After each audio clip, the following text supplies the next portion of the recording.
The rise, fall, and rise again of selvage denim. The birth of American denim came from a Bavarian immigrant who found himself in San Francisco, California in 1850 by the name of Levi Strauss.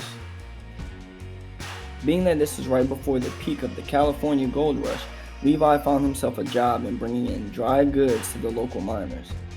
After overhearing their complaints yearning for more durable pants, he sought a tailor to construct these pants out of tent canvas, which would later be swapped out for denim.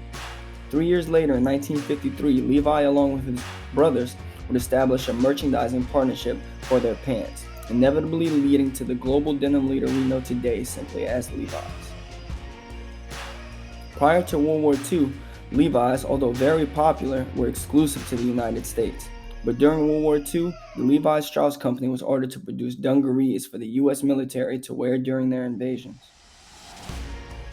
After these orders were made official, the Levi Strauss Company would soon conduct their first overseas transactions with the creation of US military exchanges in countries like France, Germany, and Japan. Japan will be especially important, so keep that in mind. Additionally, following the conclusion of World War II and the return of American soldiers to U.S. soil, soldiers would end up leaving much of their belongings behind in the countries they occupied, which included their Levi denim products. The fall of Levi's. The influx in Levi's denim demand post-World War II led the company to increase its manufacturing powers. This increase in interest came from the introduction of denim to the foreign markets, within the countries U.S. soldiers occupied during World War II.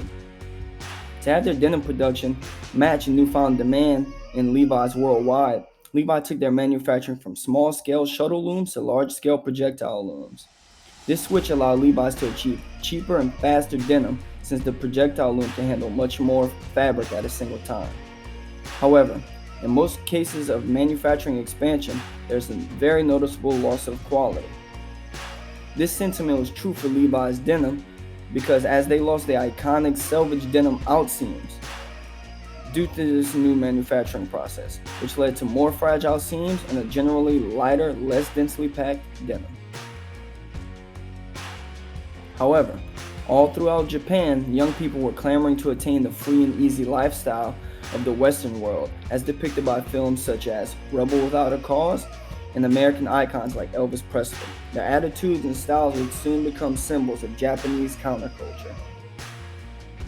Remember when I mentioned that US World War II invasions in Japan would be significant? Yeah. After the war had ended, the items left by soldiers were recovered and eventually sold in Japanese street markets. This would be the initial primary option for getting Levi's jeans in the hands of many Japanese people. Because these jeans left behind by soldiers were made prior to the Levi Strauss production change, the Japanese now have possession of the pinnacle of Levi's denim quality. These higher quality Levi's were selvage denim, which meant the pant was made of a single continuous piece of yarn that ensured the fabric would self-seal without yarn coming astray. As Levi's new production jeans floated into the Japanese clothing scene, the loss in quality was highly noticeable among many Japanese denim enthusiasts. So they sought out to reverse engineer these pants from World War II. And to do this, Toyota machines were created specifically for Japanese selvage denim production, which were similar to the same shuttle looms Levi had used once before.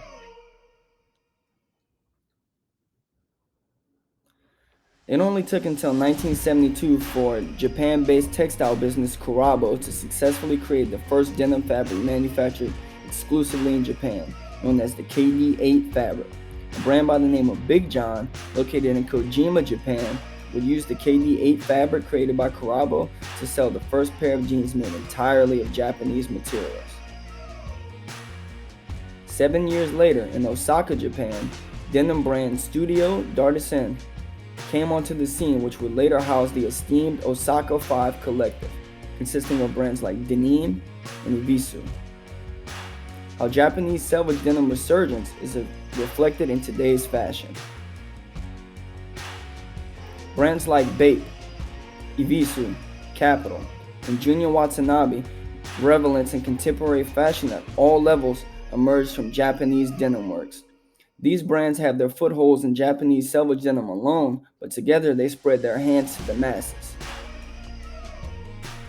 Whether it's Instagram, Twitter, TikTok, Pinterest, or YouTube, you'll find these premium Japanese denim creations on your favorite influencers and in your favorite stores worldwide.